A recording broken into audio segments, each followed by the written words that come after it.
Hello বন্ধুরা, আজ একটা হেলদি অ্যান্ড টেস্টি চিকেন রান্না বানালাম, দেখতে থাকো। চিকেন ধুয়ে রাখা আছে, পেঁয়াজ, শুকনো লঙ্কা, তেজপাতা, লঙ্কা, রসুন, আর এই দেখো আলু ভাজা হচ্ছে। পেঁয়াজগুলো দিয়ে দিলাম। পেঁয়াজগুলো দিয়ে একটু নেড়ে চেড়ে নেবো। পেঁয়াজগুলো একটু নেতিয়ে আসলে তারপর দেবো আদা। তো এই দেখো আদা দিয়ে দিয়েছি, রসুন দিয়ে দিয়েছি, জিরে গুঁড়ো, হলুদ গুঁড়ো, ধনে গুঁড়ো আর কালারের লাল লঙ্কা গুঁড়োটাও দিয়ে দিয়েছি।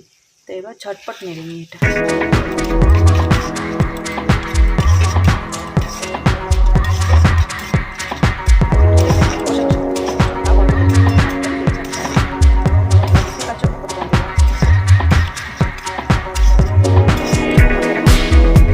খুলে ফেলি এবার মশলাটা। এই দেখো কালার হয়েছে, দেখেছো কি লাল কালার হয়েছে।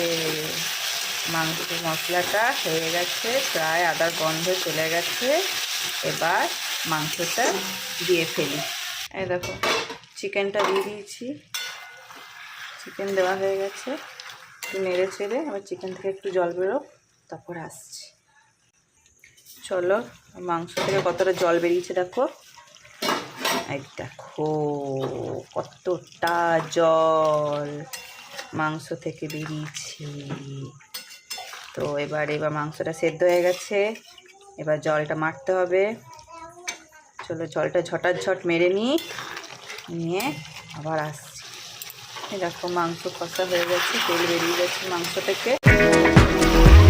কত অল্প তেলে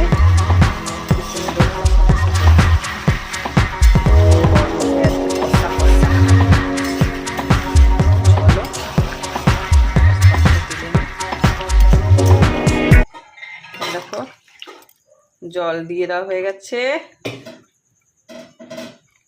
ঝোল দেখে তো মনে হচ্ছে বিশাল টেস্টি হয়েছে, কিন্তু খেতে কীরকম হয়েছে কে জানে।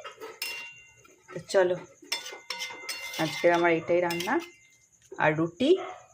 তো চলো, tata, bye bye, good night.